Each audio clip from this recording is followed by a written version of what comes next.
Subscribe करें हमारे YouTube channel साधना gold को और पाएं वीडियोस सबसे पहले। बेल आइकन दबाना ना भूलें। एक राजा थे नल, बड़े अच्छे राजा थे, प्रजा का पालन करते थे, सबका ख्याल रखते थे।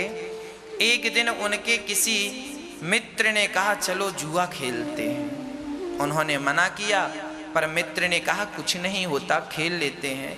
तो राजा नल ने जुआ खेला और जुआ में अपना सारा राज्य हार गए। जब हार गए तो राज्य से बाहर निकले दोनों पति पत्नी। दमयंती उनकी पत्नी का नाम था, राजा नल और दमयंती दोनों नगर से बाहर निकल गए। अब जुआ खेला तो कलयुग राजा नल के ऊपर बैठ गया। अब राजा नल सारा राज्य छोड़कर सब हार गए, कब्जा कर लिया, जिसने जीता भगा दिया। अब ये दर दर की ठोकर, राजा थे और ठोकर दर दर की खाने लगे। जंगल में पहुंचे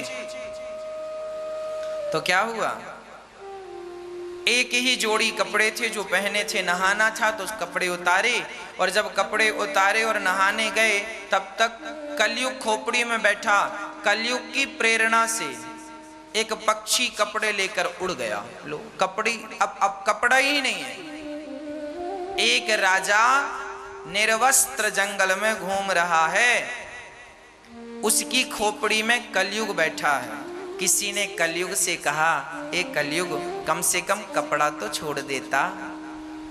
तो कलयुग ने कहा यदि मैं कपड़ा भी छोड़ दूं तो फिर कलयुग किस बात का, नंगा ना घुमाऊं तो कलयुग किस बात का। अर्थ यह है कि जुआ खेलने वालों की यह दुर्दशा हो जाती है, चाहे तब खेले, चाहे सतयुग में भी कोई जुआ खेलता था तो सतयुग में भी उसकी दुर्दशा हो जाती थी। क्या कौरवों की दुर्दशा नहीं हुई? क्या पांडवों की पांडवों ने भी जुआ खेला, 12 वर्ष का वनवास और 1 वर्ष का अज्ञातवास नहीं मिला। राजा नल की दुर्दशा नहीं हुई। चाहे सतयुग में कोई जुआ खेले, चाहे त्रेता में कोई जुआ खेले, चाहे द्वापर में जुआ खेले और चाहे कलयुग में जुआ खेले, याद रखना चारों युग हमेशा रहते हैं। सतयुग में कोई जुआ खेलने लग जाए तो जुआ खेलने वाली की बुद्धि में कलयुग बैठ जाएगा, और भले सतयुग हो पर उसकी बुद्धि भ्रष्ट हो जाएगी। इसलिए जुआ से बचना चाहिए। जब आपके अंदर अच्छे विचार होते हैं तब आपके जीवन में सतयुग आ जाता है। जब सात्विक विचार आ जाएं कि हम किसी का भला करें, दान करें, पुण्य करें, जब आपके भीतर ये विचार जागे कि मैं भगवान का भजन करूं, भगवान की भक्ति करूं, जब ये विचार जागे तो समझ लेना आपके वातावरण में सतयुग चल रहा है, आप सतयुग में हैं। जब आप कर्म की ओर बढ़ते हैं, पैसा कमा लें, जरा कर्म कर लें, जरा जिम्मेदारियां निभा लें, जब आप कर्म करने लगते हैं तो आपका त्रेता युग स्टार्ट हो जाता है।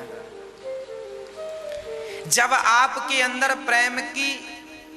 प्रेम जागता है, पत्नी के लिए प्रेम, पति के लिए प्रेम, बच्चों के लिए प्रेम, दीन दुखियों के लिए प्रेम, जब आपके भीतर किसी के लिए प्रेम जागता है तो समझ लेना कि द्वापर युग स्टार्ट हो गया।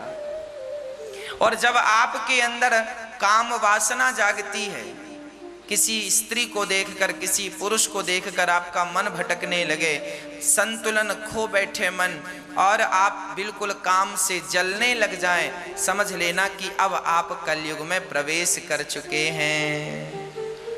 हृदय में जब सत्य जागता है तो सतयुग, कर्म जागता है, धर्म जागता है तो सतयुग, कर्म जागता है तो त्रेता युग, प्रेम जाग जाए हृदय में तो द्वापर, और काम वासना जाग जाए तो कलयुग।